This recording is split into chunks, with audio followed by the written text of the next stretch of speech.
வணக்கம். இது ஆர்ஐஜிஎம் inner growth. இன்றைக்கி நாம் பேச போகிறது குடும்ப நலன் அப்படிங்கிற தலைப்பில் ஒரு முக்கியமான விஷயம். பல பெற்றோர்கள் என்கிட்ட சொல்லக்கூடிய ஒரு விஷயம் என்னென்னா, என்னோட கடமையை நான் சரியாக செஞ்சிடணும். என்னோட பிள்ளைக்கு ஒரு கல்யாணத்தை முடித்து பார்த்துட்டா நான் நிம்மதியாக கண்ணை மூடிடுவேன். இந்த வார்த்தைகளை கேட்பதற்கு நன்றாக இருந்தால் கூட இதில் ஒரு பெரிய ஆபத்து ஒளிஞ்சிருக்கிறத நம்ம பெரும்பாலும் கவனிக்க தவறிடுறோம். இந்த மாதிரி உங்களுடைய பிள்ளைகள் விஷயத்தில் நீங்கள் செய்வது கடமையா அல்லது பொறுப்பா? இது தெரியாமல் பல பெற்றோர்கள் தங்கள் பிள்ளைகளுடைய வாழ்க்கையை அவர்களுக்கு தெரியாமலேயே சிக்கலாக்குகிறார்கள் அப்படிங்கிறது தான் உண்மை. அது எப்படி அப்படின்னு இந்த வீடியோவில் பார்க்கலாம்.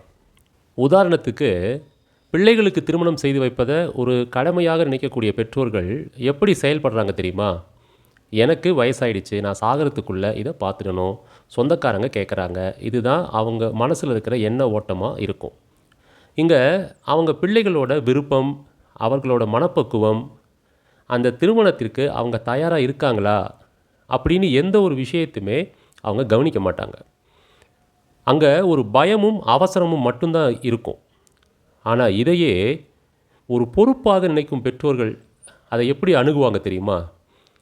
இது என் பிள்ளையோட வாழ்க்கை, அவனுக்கு அல்லது அவளுக்கு பொருத்தமான துணை எது, எப்போ திருமணம் செஞ்சால் அவங்க மகிழ்ச்சியாக இருப்பாங்க, இந்த ஆங்கிளில் தான் இவங்க யோசிக்க ஆரம்பிப்பாங்க.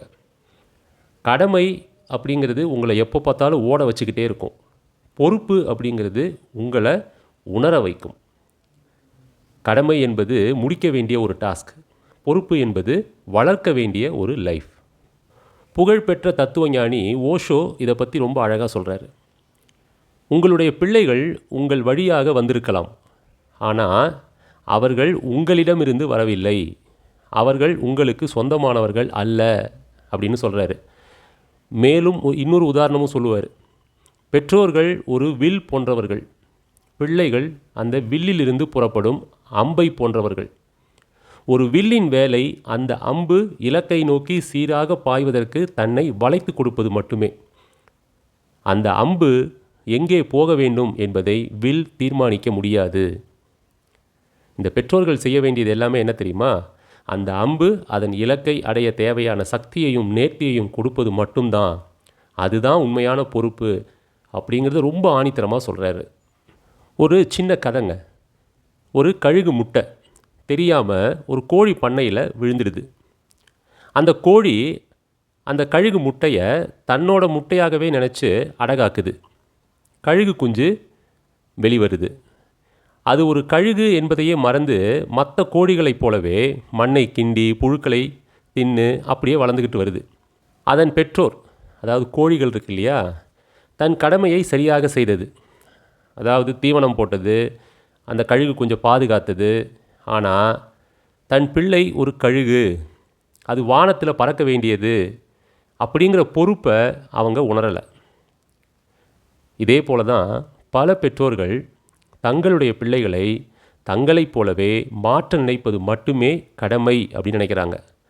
ஆனால் அந்த பிள்ளைகளை அவர்களின் இயல்புப்படி வளர விடுவது தான் பொறுப்பு அப்படிங்கிறத சுலபமாக மறந்தும் போயிடுறாங்க.